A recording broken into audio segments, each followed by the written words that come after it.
to Dropped In. I am so stoked to share my inspiring, authentic, beautifully awesome friend and past mentor with you today, Jess Burgio. Welcome to Dropped In. I'm so stoked to have you here today. I'm so excited you created this so that we could have this opportunity. I'm so proud of you. Thank you for having me. Thank you, thank you, thank you. So before we dive deep, I'll just share your bio. So former salon owner and hair and makeup artist of 22 years, Jess Burgio is now the creator of Start Your Damn podcast course, host of Unscripted, the podcast, co-host of the Fast Foundations podcast, author, educator, mother, and speaker, helping creatives connect their voice to their brand so they can stand out online. Jess's podcast course helps you go from idea to launch. She is extremely passionate about helping you amplify your voice through podcasting. Woo.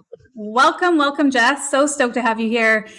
And for those that don't know, Jess and I met probably, close to 3 years ago in Fast Foundations. And Jess was a mentor of mine, and I'll never forget our time together. You helped me, you were a catalyst for me starting my own podcast. And so many other things. So thank you for just your mentorship and for you showing me and everyone else what's possible. So yeah. Thank you. I will receive that. That's so nice. Thank you. Yeah. It's been a good journey for both of us, really. I watched you grow a ton. I've done my own growth alongside you. And that permission that we sometimes need to seek outward along with the accountability piece to believe that we can lean into things that maybe we didn't even know were possible for us is so my passion now. And if you would have asked me what that passion was before, I wouldn't have known it until I got to unlock it by trying and putting myself in that mastermind and, kind of doing some things that made me a little nervous and scared and all the things, but here we are. Yeah. Well, if we aren't scared and if there isn't resistance, then we're not growing, right? I agree. Yeah. And it doesn't have to be painful, scary. It can be exciting, scary. That's how I choose to look at it. Yeah, same. I look at fear as a signpost. So it's like there for me to run towards, right? So yes. Whenever I feel that big emotion, that big fear, that anxiety, it's like, okay, I hear you and I'm going to run towards it. So Jess, how did you transition from you in your bio, like 22 years in the hair industry? How did you transition from that to the online space? Oh, it was not easy. Talk about fear, talk about resistance. I had it all. I still have it. I grew up in an era where we didn't use any of this. There were no podcasts. There were no social medias. I remember going from a flip phone to an iPhone. Like I'm only 42, but I remember all of those transitions of marketing. In the old school, there was commercials on TV. And so the only people that had commercials were people who had a lot of money. There was no way to market your stuff unless you went out and talked to people. And so guerrilla marketing, as we called it, was what I was really good at, was connecting with people. And so about 18 years into my career, life was good. I had put myself in this glass ceiling box of I hit six figures, quote unquote, in the beauty industry, meaning I made about $150,000 a year, which was good money for the industry at the time.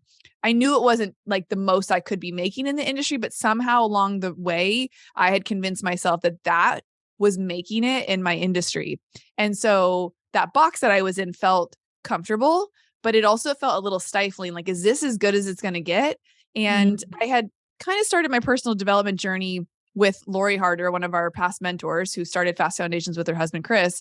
And I had been in her bubble and watching her explore what it looked like to dive into personal development on a very high level, right? Gabby Bernstein, Jack Canfield. She was really ingesting and digesting and getting in rooms with people who made her very uncomfortable, and investments of like $25,000, $30,000 to learn from these people.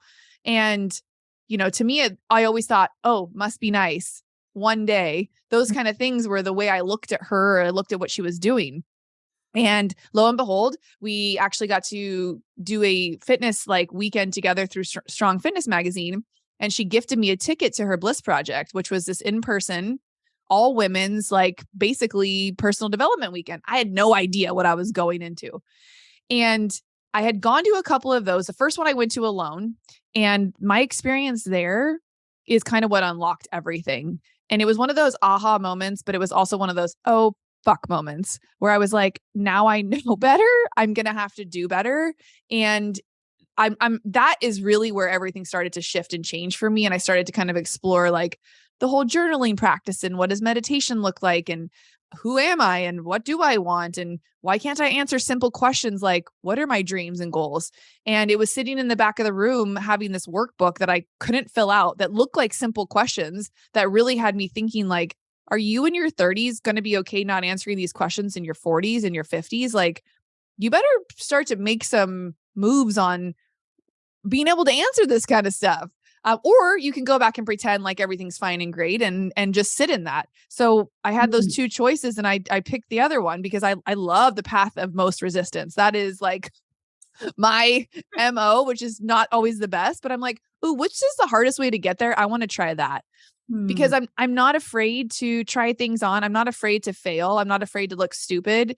I went to that event totally by myself and I left feeling like a little bit lost. And so I reached back out. I'm like, lean into that.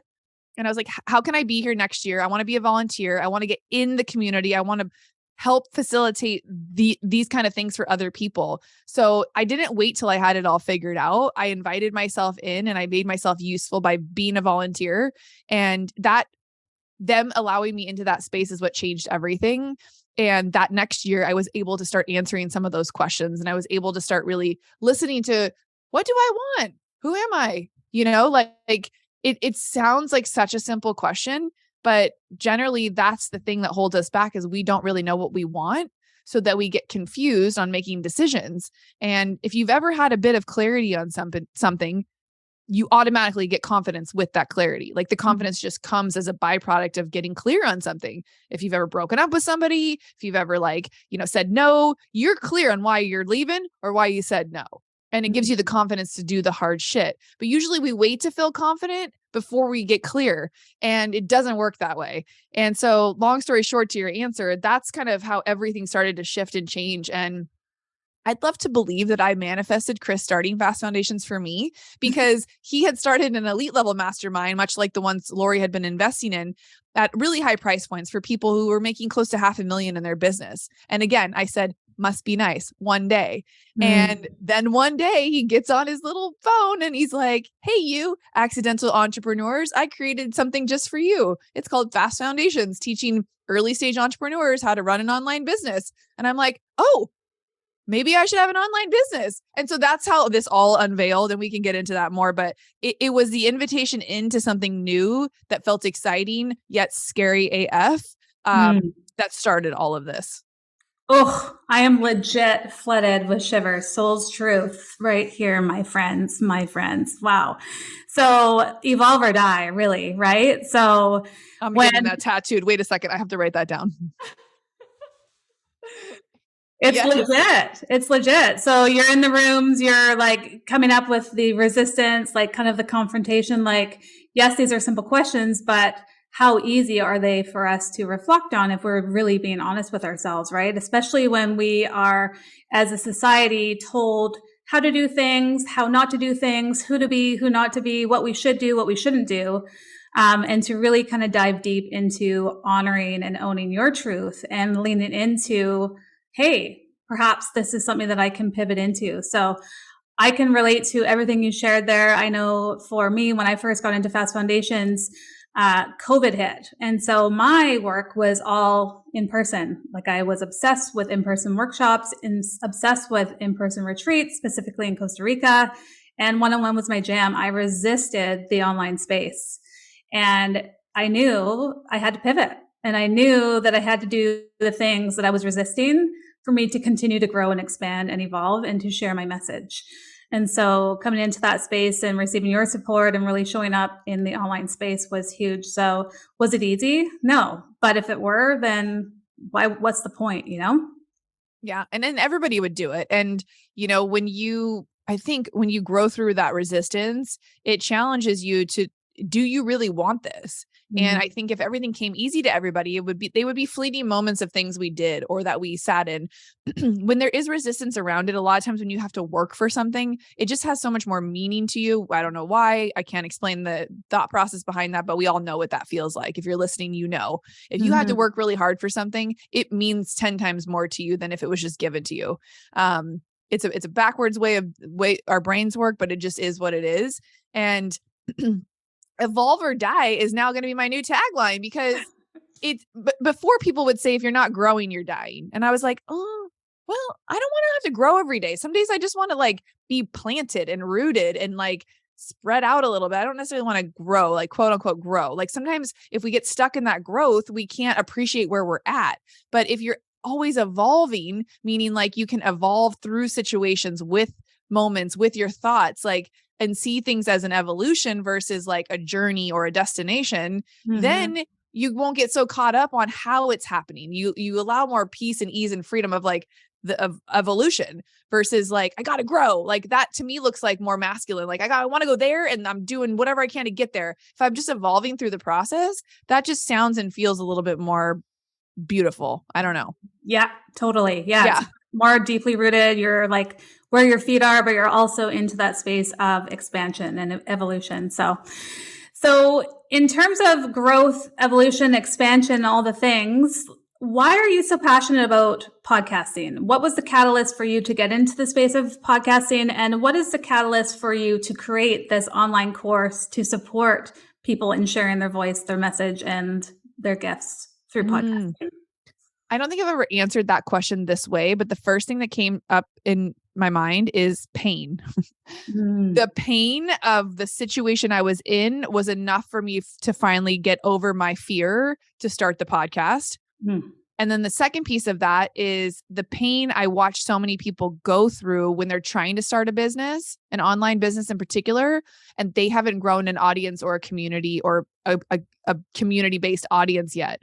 They struggle and there's so much pain. And I have this message and I have this thing that I know can help people, but I haven't done the due diligence or the work yet to create that know, like, and trust with people for them to know me for this thing or for them to trust me on a level that they would buy anything from me at this point, or they would work with me no matter what I was doing, or they would take my advice on something that could help them. And the pain of being closed during COVID, I had just opened my salon 6 months prior. That was like a 15-year goal of mine. And here I am shut down in this beautiful space. And I'm like, well, if you've ever wanted to be gifted time, here it is, because that's always been my excuse: time and money. I don't have the time. I don't have the money. And I knew podcasting wasn't just like a post on social. If you're going to podcast, you need to be showing up consistently, and whatever that looks like for you, right? Just like workouts, maybe commit to 3 days a week, maybe you commit to 5, maybe you commit to 1, whatever it is. Podcasting is more of a long game because you want to build relationships. And again, I didn't grow up in a time where I got to have this much runway with somebody. So to think that someone's going to listen to or like or be around me on my show for X amount of time, I was like, well, who am I? Who would listen to my podcast? And I think all beginners feel like that. And we confuse the word beginner for like imposter. Who am I to do something? Who am I to say this? Like, I'm no expert. So I was like, well, then don't be the expert. Be the facilitator of knowledge. Like, bring people on to share what they know and start there. And so the pain of being closed and being told we couldn't work was enough for me to get out of my own way. And then the ability to release that I had to be anybody's like expert, that I could literally just be the facilitator of knowledge or conversations or perspective, allowed for me to step into a brand new space where I didn't want to have the pressure of doing it wrong, but I was okay having the pressure of the commitment to do the show. And so transitioning 2 years later into now wanting to help other people start a podcast, it's really the same thing. Everyone needs to start the podcast for their own reason. And the cool thing is that podcasting is for anybody. It doesn't just have to be quote unquote part of your business, but it can be the beginning of a new business. If you want to just grow this yummy audience who knows you for this thing and build community around a topic or a subject or a thought. Or it can be an awareness piece to your business, like top of funnel, as we say, so that you're just creating free value and content that people can just learn to love you and trust you, that you'll be around every week for them to tune into. And then they're more curious about what offerings you might have. But also it could be just a really fucking cool hobby that you and your girlfriend sit down and shoot the shit, because you're always like having these awesome conversations where you're like, man, I wish we would have recorded this. We should start a podcast. Or maybe you love sharing true crime or talking about books that you love, or I don't know, maybe you're in corporate, but you really want to talk about some woo woo shit on the side. Like you can literally use the platform for whatever you want. And I love things that make me feel expansive. Like I could do or be anything in them. And like I talked about with that box earlier, podcasting does not feel like I'm in a box. It feels like I'm in this place where I could evolve, like we've been saying, and it's been so beautiful. So I'm just now passionate about that. And I would have never discovered that hadn't I taken my own leap of faith and said, F it, let's go. We'll figure this out as we go. I love it. Oh, so good. So good.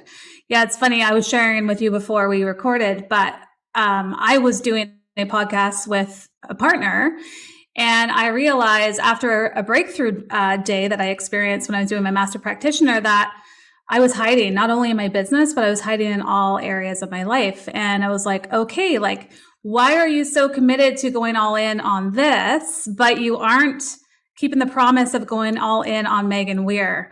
And so through that breakthrough day, I was like, took a step back and I was like, no, it's time to stop hiding. It's time to go all in on Megan Weir. So that was kind of the catalyst for me to start my own podcast, which, let me tell you, there was so much resistance around. But as you shared, like there comes a point in time where it becomes so painful and uncomfortable in keeping so tight like a bud, as opposed to like blooming and shining and sharing your voice, your message, your gifts, your light. And as a result, from like hitting record on my first solo podcast, I was like, this is freaking rad. Like this is like a audio journal to myself, speaking to myself, through myself, with myself, to share this magic of medicine with my community. And it's incredible and it's so life-giving. So stoked to be in this space of solo podcasting. Well, if that's not I should use all of that as a commercial for why people should start a podcast.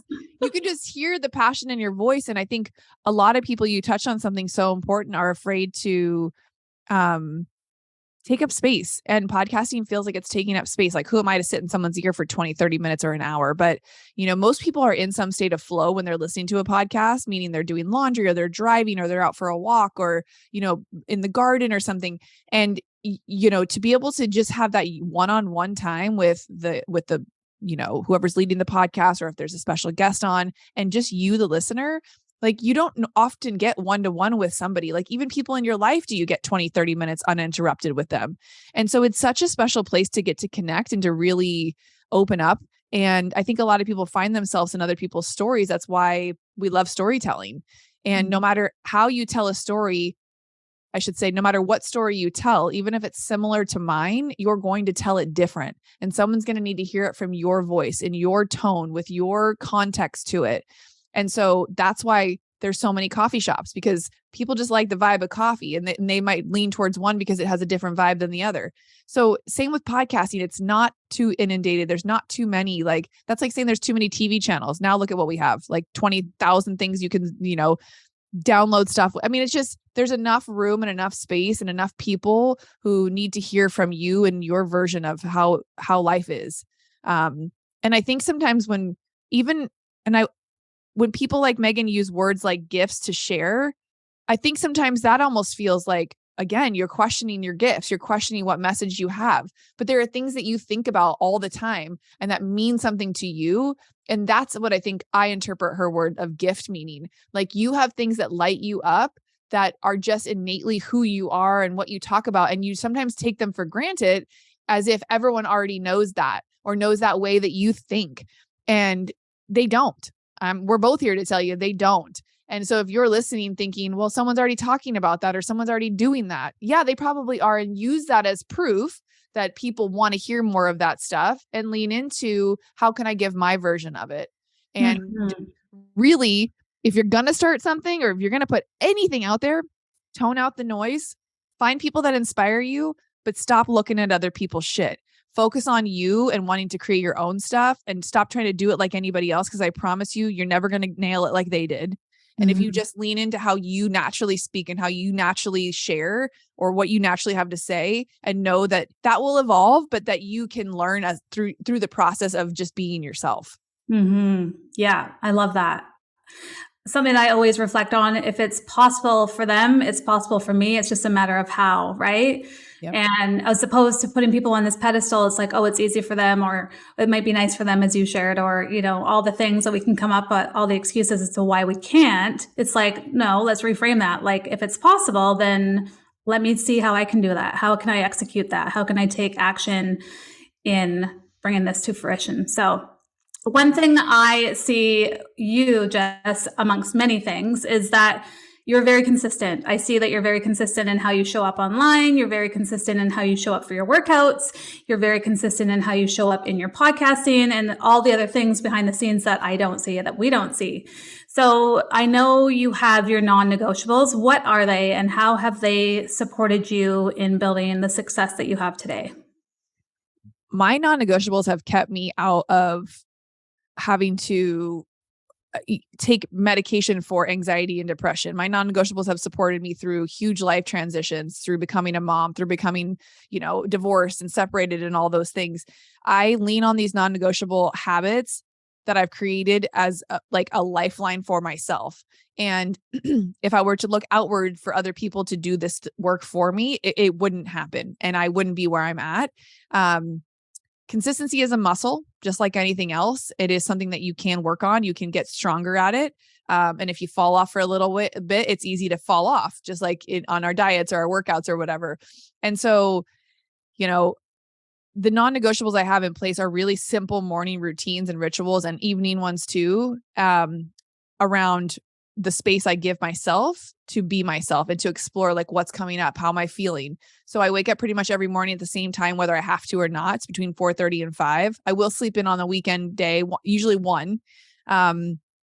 And it feels like such a gift when I don't set the alarm. I literally get excited before bed that I get to have that day. And often I do still wake up early. So it's waking up about the same time every morning. I have the ritual of drinking my water with lemon, and then I sit down and enjoy a cup of coffee. And generally I try to, whatever feels better, whether I read first and then journal, or I journal first and then read. So obviously whatever's going on may cause me to want to journal right away.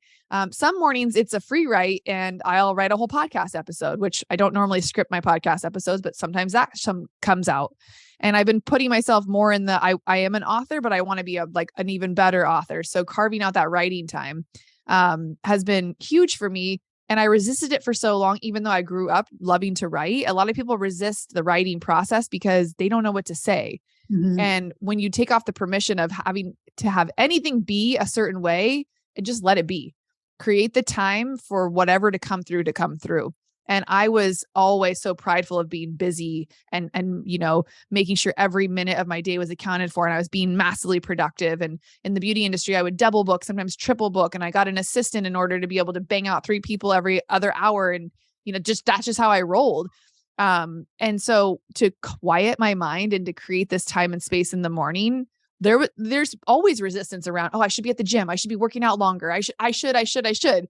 And so it's been a huge practice of mine this was I had to evolve or die when it came to this morning ritual. So I'm going to go back to our tagline. So just that time in the morning, and then I do move my body, and I do it intuitively. I don't force myself to do anything. That's why I've never really had a workout partner. I don't like to have to work out a certain way on a certain day. I really try to listen to my body. Do I feel strong and powerful this morning? Cool. We're going to go strength train and do mad amount of cardio. Do I feel like I need to quiet my mind and just stretch my body? Cool. Where's the closest yoga class? I do try to structure it a little bit just by creating the time for it, but not necessarily what I'm going to do. And those 3 things, the journaling, the time that I wake up, the ritual with the coffee, and then the workout, seem to start the day to where my cup's full. Mm-hmm. And I've realized if my cup is not full, I am no service to anybody. And being in a service-based industry for 20 plus years, that's the energy is so different. That comes out of me. And then my clients feed off of my energy. I am the leader in that group. So I know that how I show up and the energy I bring into the salon is imperative. I have to leave shit at the door if I want to make it a cohesive space for everybody. And then the evening routine was something I ignored for a long time. And one of our friends, Joanna Vargas, she was in Fast Foundations too. She and I really shared how we had nailed our morning, but we hadn't ever really considered the evening. And so once I realized I had to shut down by about 9, it helped everything. And let me tell you, that's not widely acceptable if you have a family who likes to stay up. And creating those boundaries around my sleep and my alone time and my quiet time, like no TV, like I have a whole ritual washing my face, like I take my vitamins, like it's a thing. And so it prepares my mind and my body for the next thing, which is rest. And then that rest prepares me for my morning ritual so that I'm so prepared the evening and the sleep and the morning that whatever happens during the day, I can handle it with grace and ease and flow. And instead of this, holy shit, why is this happening to me? Like I've already checked some boxes throughout the day. So like, no matter what happens, I'm going to be good.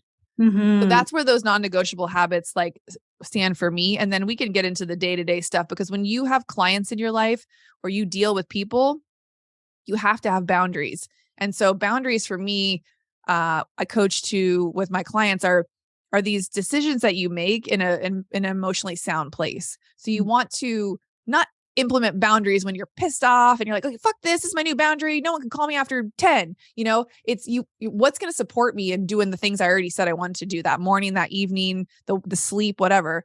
And you creating the boundaries. The boundaries are for you. They're not for other people. So don't think they're going to be very welcomed and received. If they are, cool. If they're not, that's not your problem. You have to establish the things that you need. And then once you are rooted in that, people will adjust to that or they won't. And the adjustment might look like they move on somewhere else or they figure it out and they're sticking around. And that's with clients and that's with relationships and really anything. So that's the foundation of like how I'm able to do all the things so consistently, because they're non-negotiables now. Oh, so much goodness in that. So good. And it sounds like it's a beautiful blend of masculine and feminine energy. And so when you were like doing the triple bookings with the assistant in the salon, would you say that you were more like in the masculine? And how, if so, like how were you able to step more into that feminine energy and to marry the two? I don't know that I've truly ever fully tapped into my feminine energy. I'm very aware that I run on a very masculine level. I don't even know what that is. I think once I realized, my mom and I had a conversation once around her raising me and thinking she had to be my mom and my dad. So I grew up having a mom who was a head down, get shit done type of person. There's not time to sit around and cry and mope about stuff. Like fix it, figure it out. She was the mom who, like, if you came to her with a problem, an issue, a challenge or whatever, she would quickly flip it on you of like, well, what role did you play in it? And when you're young, you're not in an awareness of like how maybe something happened. You want empathy and you can be called out, but like you can do that in a loving way, which is what a lot of us coaches now do, right? We're here to hold space, but we're also here to like flip the mirror around and like, how did you end up here? And you're too young sometimes to realize that things are happening for you. And so once I realized that I was raised by a woman who tried to play both roles of like a father it made so much more sense and therefore gave me the compassion and the empathy towards her, but then also for myself of like, oh, that's why I act like this, because it's what I've known. It's how I see. And it's why relationships have been challenging. I want this big, strong man, but then I want to be the man. So it usually can't be like 3 people in a group. I can't be the man, the woman, and he be the man. So I've noticed that in relationships with bosses and with, peers at the salon and whatnot. But I think the work ethic, as far as like grinding out multiple people at a time, was I wanted to optimize as much of myself as I possibly could. I wanted to, at the end of the day, know that I did everything I could to make the most amount of money, see the most amount of clients, make the most amount of people happy. And I realized that like we can create capacity for whatever we want. And I ran at that level for 10 years and I never felt burnt out. Burnout was never a term I used. Overwhelm was never a term I used. I didn't even know what those 2 words meant until, just a few years ago. And I could never figure out why I could outwork everyone around me. I just thought it was like, oh, well, you don't have I don't know. I couldn't figure it out. And so when I stepped into this coaching space, I was like, how do I coach or teach to this thing that's innately in me to just do? Because we're all conditioned as we grow up to like be a certain way or act a certain way or a certain level of whatever is just standard. And so, when you get into the real world and you discover not everybody was raised like you, not everybody like has it or puts these pressures on themselves, it allowed for me to pull back as like, is this really the energy I want to always be operating in? And when I came up to breathe, I was like, oh, all you're doing is eat, sleep, and breathing work. Where is the time for you? Where is that morning routine time? Where is that evening time for Jess? What does Jess want? You're just doing the things on autopilot. You're not even like thinking about how they're affecting you or everybody around you. And when I finally pulled my head up, I'd already gotten divorced. I'd already had a baby with somebody who I probably shouldn't have. I mean, I would never take that back, obviously. But, it was until he was about 2 that I was like, who the fuck am I? And what am I doing all of this for? It's when you start to discover like, why is this important to me? What do I want? And it was in through all of that I realized, okay, you can roll back and forth from the masculine and feminine, and you can do and have both energies. You don't have to just pick one. But I started to listen to that masculine side and embrace it for what it was. And the feminine side, I was like, I just got real curious about how I could be more feminine. And it was when I opened that part of me up that I was able to find a partner who wanted to be the man and who wanted to step in and be supportive. And so I'm still growing through that phase of like, what does it look like to accept and to receive versus always being the one giving and structuring and coaching to and teaching. So I'm getting there, but yeah, I definitely think that's where that work ethic came from, was just that grind of like, this is what we do. We get stuff done. Yeah. Oh, yeah. Well, good for you for, being in this relationship and being able to pivot into more of the receiving mode, as probably as uncomfortable as that is, because we are who we are for a reason. We get into the space of kind of being in that energy of doing and pushing and creating and all the things for a reason. And it served us up until a certain point. And so good for you for leaning into more of the receiving and the being. So we could go on and on and on and on all day. So for those that are very curious about starting their own podcast, like, can you share like when your program starts, how they can join, and then go from there? Yeah. This launch with this program, I'm keeping it so simple. All you have to do is send me a DM or a text. Just text the word podcast to 619-332-3045.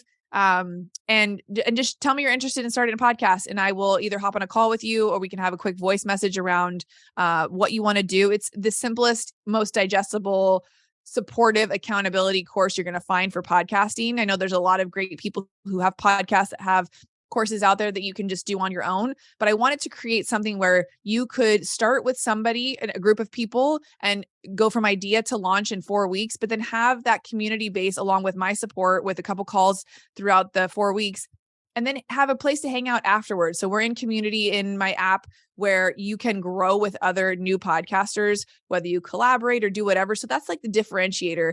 Just send me a text or shoot me a DM on Instagram at Jessica Burgio, and just let me know you're interested. We're going to launch it in the beginning of February. So, I'm ready to go and just help people amplify their voice, whether it's through a fun outlet of just like a hobby, or whether it's like growing a really strong community that knows you, likes you, and trusts you.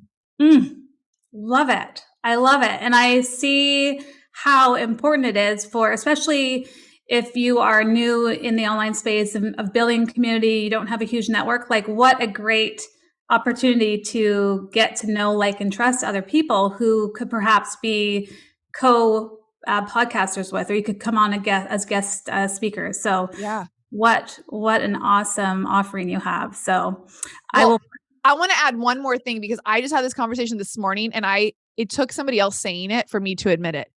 She said, we were talking about podcasting, and she said, she has a podcast. I was on her show this morning. She said, I selfishly have a podcast for myself. So I get to talk to epic, amazing humans, and then my audience gets to listen, and I get to ask all the questions that they normally wouldn't get a chance to ever ask that person.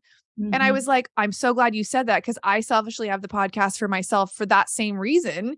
And to think about getting 30 or 40 minutes, just me and you getting to chat, like that alone, there are so many people that I would want to get into their bubble or their world. And podcasting is that avenue for you. So if you are interested in learning from other people, like, or getting introduced to the next cool person you need to know, like, this is your like free hall pass or invitation to invite your freaking self to the table and put yourself out there. So yeah, I'm sure you could probably agree with that just a teeny tiny bit. 100%. 100%. Yeah, I am like so fired up for connecting with you and all the future guests. And yeah, I get to learn from one another and to be together. And yeah, it's just like, this is like the biggest expansion, right? So evolve or die. Here for it. Woo! Here for it. Cool. Well, I will add all of the links and how to connect with you in the show notes. Jess, you are such a light and such a gift in my life and to everyone that knows you. Thank you so much for coming on today and dropping in. Before we leave, if you could share one thing for those individuals who feel like throwing in the towel for quitting, what is a message of hope that you can give to them? Well, I first ask yourself why you're feeling like you want to throw in the towel or quit. If the dream or the goal or the idea was on your heart to begin with, get really clear about, was that your dream? Was that your goal? Was that your vision for yourself? Or did you jump into the idea of something because you thought you were supposed to do it? And if there's a differentiator between throwing in the towel or admitting that this isn't actually your dream or goal, start with that and then work your way back from there. Because if it is really your goal or your dream, throwing in the towel is a non-negotiable. We're not doing that. We are releasing the how, and we are embracing the why and leaning into that, and let that why be the thing that keeps you from throwing in the towel. And there can be days where you don't make any movement in your business or life or whatever that looks like, and allow for that space to be, and know that the evolution will happen on its own time, and stop comparing your now to someone else's there or then. Because again, that's not for you to compare. It's just going to steal every bit of joy, every bit of success you ever have. But again, go back to, is this the thing you really are meant to be doing? Because sometimes we adopt goals or dreams based off of what we think we're supposed to be doing. So check back in with yourself. Again, full body shivers. Thank you so much. That is profound advice. So thank you, Jess. Love you, love you, love you. And can't wait to see what you create next with all of your magic and medicine. Thank you, my friend. Mwah. Thank you so much for dropping in with me today. If you loved this episode, I would be forever grateful if you rated and reviewed. And if you feel called to share it with your community on social media, please tag me so I can thank you personally. Until next time, I will see you on Dropped In.